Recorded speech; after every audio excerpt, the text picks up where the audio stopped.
হাজী নুরুল ইসলাম সাহেব জিতবে, 3 লক্ষাধিক ভোটেই জিতবে।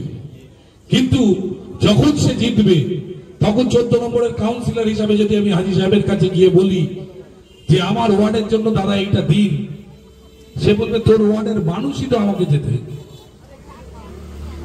যেখানে মমতা বন্দ্যোপাধ্যায় 2026 সাল পর্যন্ত মুখ্যমন্ত্রী থাকবে, 2027 সাল পর্যন্ত এই ওয়ার্ডের কাউন্সিলর থাকবো আমি, সেখানে দাঁড়িয়ে আমি বিপ্লবী হয়ে সারা ওয়ার্ডের ক্ষতি করে দিলাম, এইটা করবেন না। আপনাদের কাছে অনুরোধ করছি।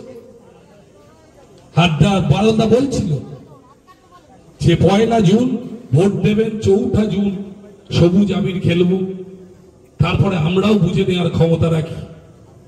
14 নম্বর ওয়ার্ডের গলিতে তৃণমূলের ফ্ল্যাগ ছেঁড়া হচ্ছে, তৃণমূলের ব্যানার ছেঁড়া হচ্ছে। কেন বলুন তো? আমরা যদি চাইতাম যে আমরা বিরোধী দলের ব্যানার ফ্ল্যাগ লাগাতে দেবো না, তাহলে এটা কিন্তু আমাদের কাছে কোনো ব্যাপার না। আমরা চাইছি প্রত্যেকে প্রচার করুক, প্রত্যেকে তার কথা বলুক, মানুষ বিচার করবে। কিন্তু ব্যানার ছিঁড়ে দিলাম, রাতের অন্ধকারে ফ্ল্যাগ পুড়িয়ে দিলাম। আরে ফ্ল্যাগটাও তো তিরঙ্গা কালার, আমার দেশের কালার।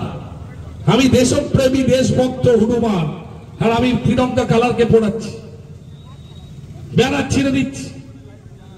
এটা ঠিক? এই বিচারটা কারা করবে? আপনারা ছাড়া। এই বিচারটা কিন্তু আপনাদের করার দরকার। বিপদে আপদে কেউ পাশে থাকে না। হসপিটালে কেউ মারা গেল, রাত্রি 2টোর সময় আমি ওখানে দাঁড়িয়ে আছি, কই তখন বিজেপির লোকরা তো ঢাকে তেল দিয়ে ঘুমোচ্ছে। আর তারা ভোটের সময় এসে বলবে আমরা হিন্দু, আমাদের ভোট দাও। আর আমরা যারা মন্দির করলাম, আজকে যান দক্ষিণেশ্বরে, দেখে আসুন মন্দির কি হয়েছে। তারাপীঠ তো অনেকে যান, দেখে আসুন কি হয়েছে। দীঘায় যান, দেখুন জগন্নাথ মন্দির হচ্ছে। মমতা বন্দ্যোপাধ্যায় কিচ্ছু করেনি, পুরোহিত ভাতা চালু করেছে মমতা বন্দ্যোপাধ্যায়। তারপরেও আমরা হিন্দু না, ওরা হিন্দু। আর আপনারা ওদের এই নোংরামোটাকে সমর্থন করছে।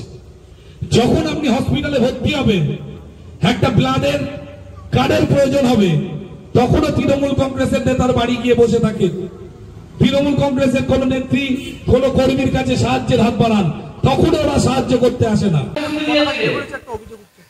বিজেপির পায়ের তলার মাটি আজকে নেই, ওই জন্য পতাকা ছিটছে, ব্যানার ছিটছে, এগুলো নিয়ে আমরা বিন্দুমাত্র বিচলিত না। লক্ষ্মীর ভান্ডার মানুষের মধ্যে সাড়া ফেলেছে।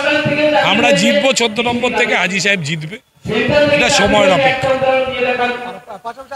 50 জন আজকে জয়েন করেছে, আগামী দিন আরো অসংখ্য মানুষ জয়েন করবে বিজেপি থেকে। আমাদের এখানে বিজেপি ছাড়া কিছু নেই, বিজেপি থেকে জয়েন করেছে, আগামী দিন আরো মানুষ জয়েন করবে।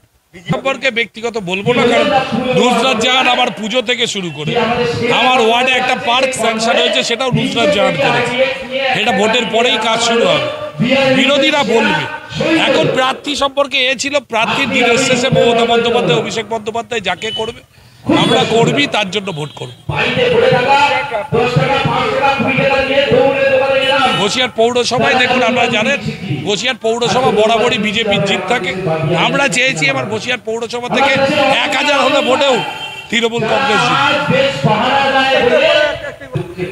4 তারিখের পরে আমরা জল বাতাসও খাওয়াবো, অসুবিধা কি আছে? না, অনুব্রত দেওয়াই না, অনুব্রত তো জল বাতাসা বলে, আমরা জল বাতাসাই জল দিয়ে খাওয়াবো, একটু গরম।